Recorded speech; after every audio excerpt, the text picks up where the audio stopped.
ඔන්න ඔය වෙලාවේ තමා මම මුලින්ම ඉස්කෝලේදී අද යාළුවෝ ලියපු ඔටෝග්‍රාෆ්ස් ටික කියවන්න ගත්තේ. වැඩි දෙනෙකුට නම් ලියන්න දෙන්න බැරි වුණා. හැබැයි ලියපු ටික දෙනාගේ වෙල නොකියා කියවන්න කිව්වා. මේ වෙලාවේ තමයි කියවන්න පටන් ගත්තේ. පටන් ගත්ත ගමන්ම තිබුණේ අපේ පන්තියේ කොල්ල දෙන්නේ මගේ පොතේ කරපු ලස්සන වැඩක්. හරිම ලස්සනයි.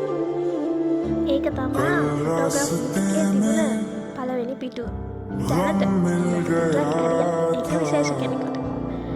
ඊට පස්සේ ලියුවේ මගේ මොන්ටිසෝරි කාලේ ඉඳන් හොඳම යාළුවෙක්. එයා මේ වගේ දෙයක් ලියයි කියලා මම හිතුවේ නැහැ. හැබැයි ලස්සන. ඇත්තටම මම හිතුවේ නෑ එයා මෙහෙම දෙයක් ලියයි කියලා. කොහොම වුණත් එයාගේ ඔටෝග්‍රාෆ් එකේ තිබුණ ලස්සන දෙයක් මම කියන්නේ. එයා ලියලා තිබුණා දව් කරපු හැම එකටම තෑන්ක්ස්. ඊළඟ පාරත් මගේ අපාය සහයක වේවා. ඒ ස්වාපු ඔටෝම ලියලා තවා ආදරේ සුද්ධි කියලා ලියලා තිබුණේ. ඇත්තටම ඒක ඇත්ත. මොන ගොන් වැඩේ කරත් අපි දෙන්න කරේ එකට. ඇත්ත කතාව. ඊළඟට තිබුණේ ඒත් කලින් කෙනාගේ හොඳම යාළුවෙක්. මගේ හොඳම යාළුවෙක්ගේ තමා. හැබැයි අපි දෙන්න ලොකුවට ආශ්‍රයයක් නැහැ. හැබැයි ඉතින් එයාත් ලියලා තිබුණ ලස්සන දෙයක්. ඒක දැක්කම මට හිනක් ගියා. හැබැයි හැමදාම මං තොන් පස්සෙන් අවතාරයක් වෙලා එනවා. එන්නේ බය නැහැ. ඊට පස්සේ තමයි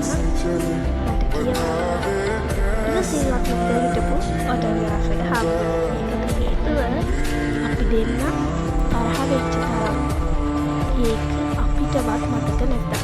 මේ තරම් අපි දෙන්න රණ්ඩු වෙනවා, තරහ වෙනවා, ඉවරයක් නෑ. හැබැයි ඉතින් වැඩි කාලයක් නැතුව ආයේ ආලු වෙනවා. අපිට අපි දෙන්න කරගත්තු වන්තිමට අමතක. ඒ කොහොම වුණත් මේ වෙනකොට යාළුවෝ. එයා කරපු ගොන් වැඩක් මම දන්නවා, මම කරපු ගොන් වැඩක් එයා දන්නවා.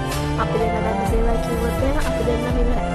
ඒක අපි දෙන්නම කටවල් ගන්න තීරණය කරලා තියෙනවා. එයාගේ කියනම හිතුවේම දෙයක් තමයි මේක. දන්නවද?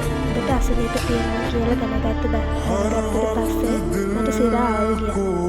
මම උඹ එක්ක කතා කරන්නේ නැතුවත් හිටියද කියලා මතක් වෙලා මම දවසක් ඇඬුවා. ඇත්තටම එහෙම දෙයක් මම බලාපොරොත්තු වෙන්නේ නැහැ. ඇත්තටම නැහැ. කොච්චර හොලක් ඒ තරම් ඇත්තටම ඒක හරිම පුදුම දෙයක්. ඔන්න මම එක්ක යාළුවනේ නැටුම් අඩි. මුලින්ම අපි ක්ලාස් කරුවානේ අපේ දෙක වසරේ ඉඳලා අට වසරේ අපි ක්ලාස් කරා. ඔන්න ඒ මික්ස් වෙච්ච ක්ලාස් එකේ හම්බෙච්ච යාළුවෙක් තමයි මෙයා. මෙයාත් ඉතින් ලොකුවට ලොකු කතාවක් ලියලා තිබ්බා. හරිම ලස්සනයි. ඒකෙන් ඉන්න විශේෂ හරිම ලස්සන වචන ටිකක්.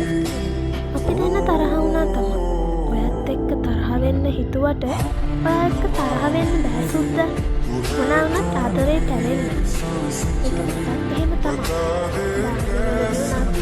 අපි දෙන්න කොහොමවත් සෙට් වෙනවා. ඔන්න ඊළඟට මෙන්න මෙයාව නම් මම දන්නේ දෙක වසරේ ඉඳලා. දෙක වසරේ නම් අට වසරේ නම් අපි එක පන්ති. හැබැයි ඉතින් අපි දෙන්නගේ තැලේ අඩු වෙන එක. මොකද අපිත් එක්ක ඒ කාලේ හිටිය තව යාළුවෙක්. අන්න එයා නිසා තමයි අපි රණ්ඩුනේ. එයා මම එක්ක ඉන්නකොට මෙයා මාත් එක්ක තරහ වෙනවා. එයාත් එක්ක ඉන්නකොට මම තරහ වෙන්නේ නැහැ. මොකද ඉතින් ඒ දෙන්නම මගේ යාළුවනේ. හැබැයි ඉතින් කොහොමවත් අපි රණ්ඩුවා. එයාත් ලස්සන වචන දෙකක් වගේ මේක ලියලා. ඒ කාලේ අපි ඔයාලගේ ගෙදර ඇවිත් කරපු පිස්සු වැඩ තමයි සුපිරිම. ග්‍රවුන්ඩ් එකට ගිහින් සෙල්ලම් කරපු ඒවා. ඉස්සර නම් ස්පෝර්ට් මීට් වලින් හරි හම්බුණානේ. දැන් ඉතින් එහෙම නෑනේ. ඒ කාලේ ගත්ත අතල් තමයි සුපිරි.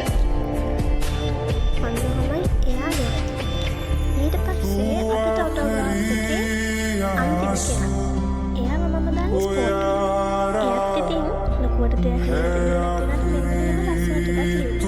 මාත් එක්ක කාලයක් හිටියේ. අන්න ඒ දවස්වල තමා තේරුනේ අපි හිතුවට වැඩිය ටිකක් හොඳයි කියලා. ඒ කියන්නේ නරකයි.